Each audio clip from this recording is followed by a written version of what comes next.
అనంతపురం జిల్లా సింగనమల నియోజకవర్గం ఏలనూరు మండలం వెన్నపూసపల్లెలో ఉంటూ గత కొన్ని రోజులుగా జేసీ ఫ్యామిలీ చేపడుతున్న ఇటువంటి కార్యక్రమాలలో పాల్గొనని భోగతి నారాయణ రెడ్డి ఈరోజు మండలంలోని అన్ని గ్రామాలలో తన అనుచర వర్గంతో రాజకీయ ఆత్మీయ సమ్మేళనం నిర్వహించారు.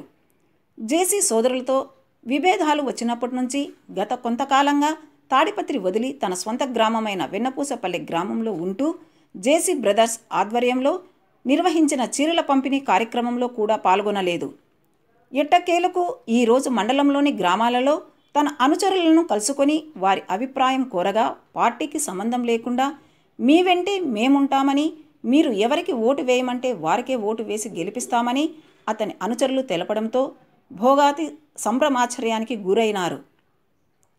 మరోవైపు జేసీ బ్రదర్స్ విభేదాలు వచ్చినప్పటి నుంచి ఇతర పార్టీ ముఖ్య నేతలు చర్చలు జరుపుతున్నారని, స్వంత పార్టీ అయిన టీడీపీ వారు కూడా భోగతి వర్గం గెలుపుపై ఆశలు వదులుకోవాల్సి వస్తుందని, ఎట్టి పరిస్థితులలో భోగాతిని వదులుకోకూడదని భావిస్తున్నట్లు సమాచారం. ఏది ఏమైనప్పటికీ భోగాతి తెలుగుదేశమా వైఎస్ఆర్ అన్న ప్రశ్న ప్రజలు ఎదురు చూసేలా ఉంది.